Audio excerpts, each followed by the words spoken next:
Hello বন্ধুরা, সোমার সাথে মজার বাংলা চ্যানেলে তোমাদের সকলকে স্বাগত জানাই। আজ আমি তোমাদের লেখক শীর্ষেন্দু মুখোপাধ্যায়ের লেখা ৫১ টাকা গল্পটা পড়ে শোনাচ্ছি। গল্প শুনে তোমরা কিন্তু অতি অবশ্যই আমাকে কমেন্ট করে জানিও যে গল্পটা শুনতে তোমাদের কেমন লাগলো।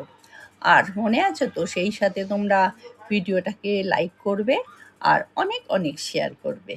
তাহলে চলো শুরু করি। খাদু মল্লিকের কাছে মদন বৈরাগীর ৫১ টাকা ধার ছিল।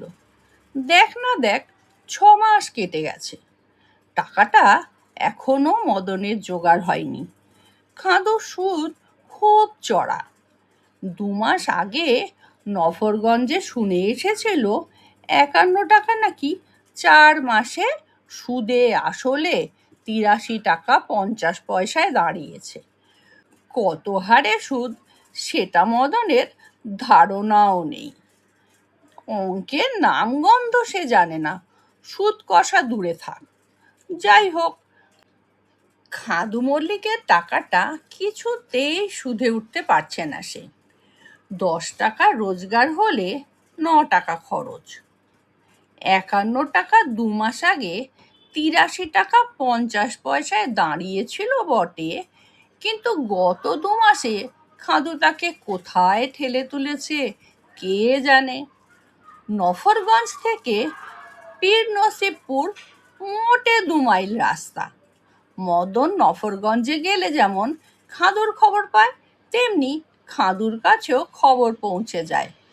মদন ভয়ে আর পীর নসিবপুরের রাস্তা মানায় না বটে, কিন্তু সে জানে গা ঢাকা দিয়ে বেশি দিন খাদুর হাত থেকে বাঁচা যাবে না। নফরগঞ্জের আটা চাক্কির পিয়ারি নস্কর মদনকে চক্রবৃদ্ধি সুদ জিনিসটা কি তা দুপুরবেলায় বোঝাচ্ছিল। মদন ব্যাপারটা পরিষ্কার বুঝলো না বটে, কিন্তু ব্যাপারটা যে ঘোরালো হয়ে উঠেছে তার একটা আন্দাজ হলো। ধূপ বেচে তার গোটা ২০ টাকা নিট মুনাফা হয়েছে, কিন্তু পিয়ারি বলল একটু একটু করে দিয়ে কোনো লাভ নেই, ওতে আরও সুদটা তেড়ে ফুঁড়ে ওঠে। পারো তো বাপু গোটাটাই একদিন ঝপ করে ফেলে দাও। মদন ভাবিত হলো, কারো কারো কাছে ৫১ টাকা মোটে টাকাই নয় বটে, কিন্তু ধূপ আর ধূপকাঠি বেচে মদনের যা আয় হয় সেই হিসাবে ৫১ টাকা পর্বতের সমান। অঘরমান্না মদনের কাছ থেকে ৫ প্যাকেট চন্দন শলাকা নিল। অঘর বেশ লোক, নগদানগদি মিটিয়ে দেয়, ঘোরায় না। বলল, তা তোর সুদে আসলে শুনলুম ১০০ ছাড়িয়েছে। পরশু খাদু এসেছিল আলকাতরা কিনতে, তখনই কথা হলো। মদনের বয়স এই ২৭ পড়ল, তবু কথাটা শুনে নিজেকে ভারী জবুথবু বুড়ো মানুষ বলে মনে হচ্ছিল তার। একটা দীর্ঘশ্বাসও বেরিয়ে গেল তার। দুনিয়ার খেল বোঝা দুষ্কর। ৫১ যে কোন মন্তরে ১০০ ছাড়িয়ে গেল কে জানে। ৫১ টাকা যে মানুষের কত বড় শত্রু হতে পারে তা এখন হাড়ে হাড়ে টের পাচ্ছে মদন। রাতে খারাপ স্বপ্ন দেখছে, মাঝে মাঝে বুকটা ধকধক করে উঠছে, জিভ শুকোচ্ছে। নফরগঞ্জে আজ হাটবার। গাঁগঞ্জ থেকে হাট প্রায় উঠেই যাচ্ছে। ময়রা দিঘির হাট বিখ্যাত ছিল, এখন পাকা বাজার হওয়ার পর থেকে হাট বসছে না। বসবেই বা কোথায়? ফাঁকা মাঠ ভরাট হয়ে বাড়িঘর উঠে পড়ছে। চারিদিকেই বেশ উন্নতির লক্ষণ দেখছে মদন, শুধু তারই তেমন কিছু হয়ে উঠছে না।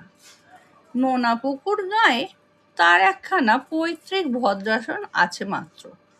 টিনের ঘর দুখানা, একটা দাওয়া, এক চিলতে উঠোন। মা বাবা পটল তুলেছে কবেই। একা বোকা মদনই ভিটে কামড়ে পড়ে আছে। টিনকুলে আর কারো খবর জানা নেই তার। কেউ তার খবরও কোশমিনকালে নেয় না। লেখাপড়া একটু শিখেছিল, অঙ্কের জন্যেই উঁচু ক্লাসে উঠতে পারলো না। দু এক ক্লাস উঁচুতে উঠেই দেখেছে অঙ্ক যেন বনবেড়াল থেকে হালুম বাঘা হয়ে উঠেছে। লেখাপড়া করতে হলে পিছনে হুলো দেওয়ার কাউকে চাই।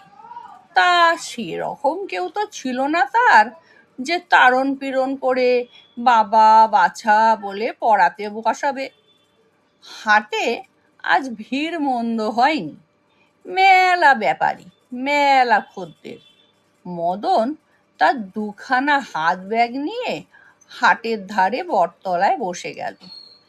পাশেই সেফটি পিন, চিরুনি, বোতাম, ডটপেনওয়ালা সতু সিট। ও পাশে 20 টাকায় এক সেট ঘড়ি, লাইটার, চিরুনি, পেন্সিল টর্চওয়ালা পটলডাঙার হরিশ পাল। ওদের তবু খদ্দের আছে।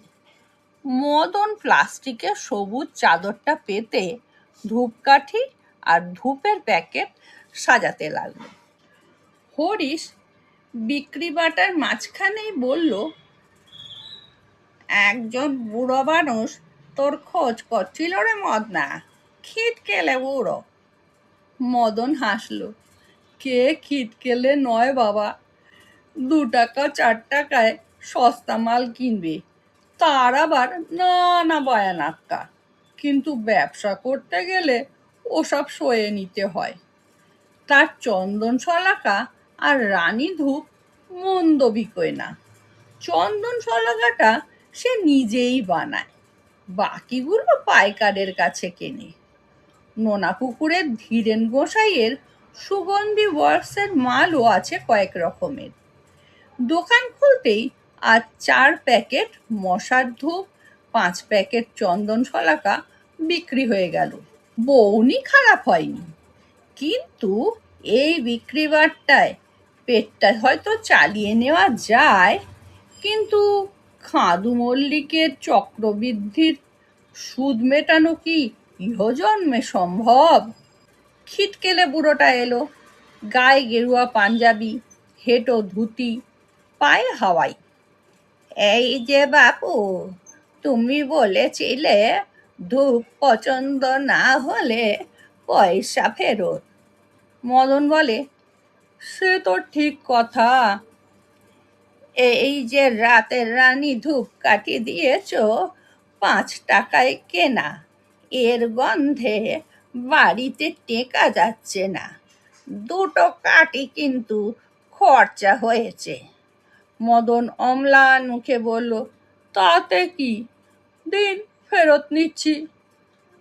পুরো পয়সা ফেরত পেয়ে বুড়োটা যেন একটু হতভম্ব হয়ে গেল। পয়সা হাতে নিয়ে হাঁ করে একটু তাকিয়ে রইল মদনের দিকে। তারপর অবাক ভাবটা গিলে একটু দোনোমনো করে হাটবাগে হাঁটা দিল।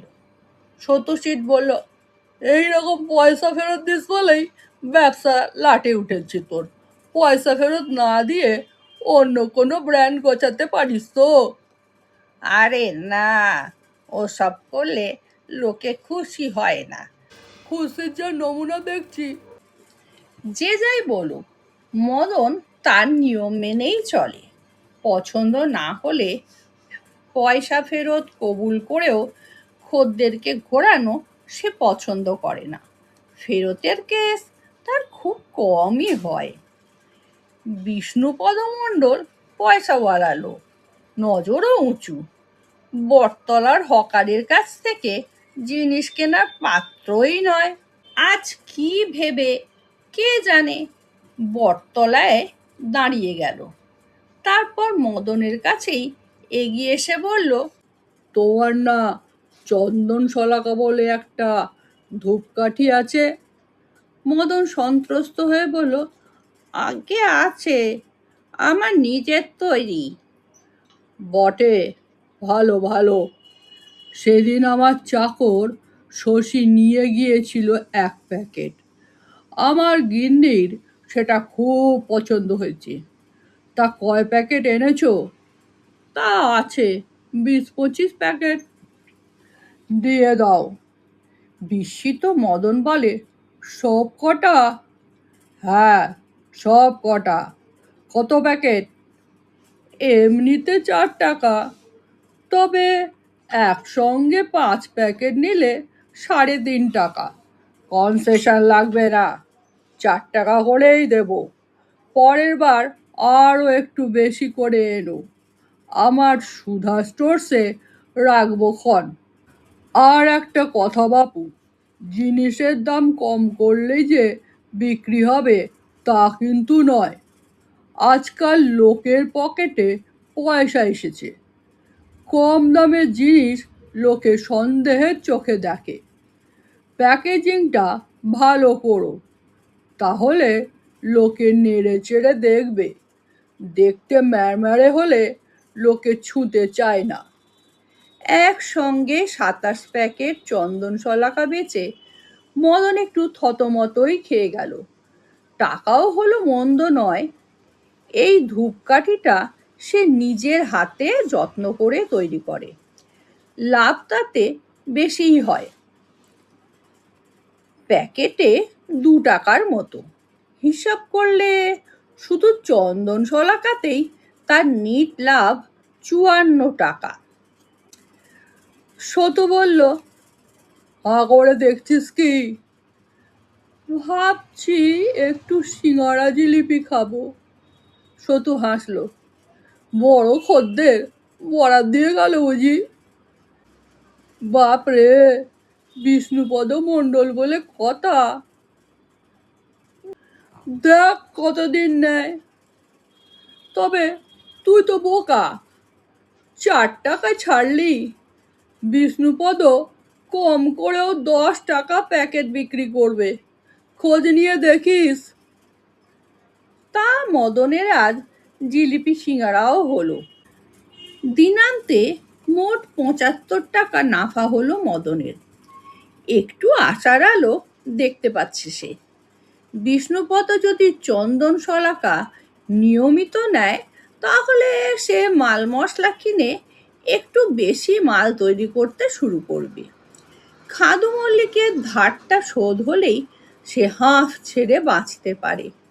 ওই ধারটা তার গলার কাঁটা হয়ে আছে। জিনিসপত্র ব্যাগে ভরে প্লাস্টিকের চাদরটা গুটিয়ে উঠতে যাচ্ছে মদন। ঠিক এমন সময় সেই খিটকেলে বুড়োটা এলো। মুখে একটু হাসি। মদন ভদ্রতা করে বলল, কিছু বলবেন? বুড়ো মানুষটা একটু আমতা আমতা করে বলল, বলছিলাম কি, দোকানদারদের সঙ্গে আমি এই বুড়ো বয়সে আর পেরে উঠি না বাবা।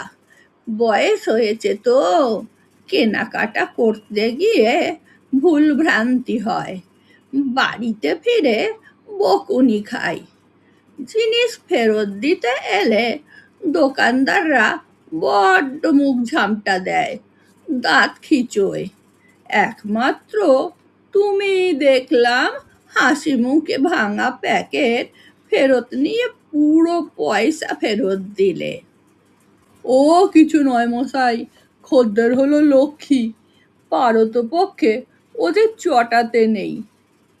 সে আর কজন বোঝে বলো? তা তুমি থাকো কোথায় বাপু? আমার বাড়ি সেই নোনা পুকুর। বাসে গেলে ধোকরহাটিতে নেমে 2 মাইল হাঁটা পথ। বাড়িতে কে আছে? আগে হাওয়া বাতাস ছাড়া আর কেউ নেই। বুড়ো লোকটা গম্ভীর হয়ে বলে, তা হাওয়া বাতাসই বা খারাপ কি? সেও ফেলনা জিনিস নয়। বিনিমাগনা পাওয়া যায় বলে কদর নেই। মদন ঘাড় কাত করে বলে, তা বটে। তা বাপু, আজ লাভটা কি রকম হলো? মদন এক গাল হেসে বলে, তা মশাই, মোট ৭৫ টাকা হয়েছে। একদিনে প্রায় ৭ দিনের রোজগার। ভাসাভাসি কাণ্ড যাকে বলে। তুমি লোকটা তো খারাপ নও, লাভ আরো হবে, ধারটাও শোধ হয়ে যাবে। মদন অবাক হয়ে বলে, ধার? কোন ধারের কথা বলছেন? লোকটা অপ্রস্তুত হয়ে বলে, বুড়ো মানুষের কথা ধরো না বাবা, উল্টো পাল্টা বলে ফেলি, ধার কর্জ নেই তো? একটা দীর্ঘশ্বাস ফেলে মদন বলে, আছে মশাই, ৫১ টাকা নাকি সুদে আসলে ১০০ দাঁড়িয়েছে। ১১৭ টাকা? অ্যাঁ, আপনি জানলেন কি করে? আমি? না, আমি জানি না কিছু, এই রকমই কি যেন বাতাসে শুনতে পেলাম। মাস গেলে ১৪২-এ দাঁড়াবে। মদনের এক গাল মাছি। বলে কি লোকটা? লোকটা ভারী আনমনে অন্যদিকে চেয়ে বিড়বিড় করে বলল, শোধ হয়ে যাবে বাবা, তারপরও অনেক থাকবে, শুধু নিজেকে ভুলে যেও না। চোখের পলকে লোকটা ভাঙা হাটে ভিড়ের মধ্যে মিশে কোথায় হাওয়া হয়ে গেল। মদন ভারী অবাক হয়ে ভাবতে ভাবতে বাস ধরে বাড়ি ফিরল। কিন্তু ৩ মাসের মধ্যে খাদু মল্লিকের ধার শোধ হয়ে ১৫০০ টাকা মূলধন দাঁড়ালো মদনের। চন্দন শলাকা ছাড়াও সে কস্তুরী শলাকা, যূথিকা শলাকা, গোলাপ শলাকা, মল্লিকা শলাকা বের করেছে। মালবাজারে পড়তে পায় না, দেদার বিক্রি। ৪ জন কর্মচারী রাখতে হলো তাকে। ভাসাভাসি কাণ্ডই বটে। ফিরি করতে হয় না, বাড়ি থেকেই বিক্রি হয়ে যাচ্ছে আজকাল। শুধু মাঝে মাঝে বুড়ো মানুষটার কথা মনে হয় তার, নিজেকে ভুলতে বারণ করেছিল। মদন বিড়বিড় করে বলে, না, ভুলবো না, ভুলবো না। আমার গল্প এখানেই শেষ হলো। কেমন লাগলো তোমাদের গল্পটা? শুনে অতি অবশ্যই কিন্তু কমেন্ট করে জানাবে, আর লাইক করবে এবং অনেক অনেক শেয়ার করবে। আজকে তাহলে এখানেই শেষ করি। Tata, bye bye, thank you.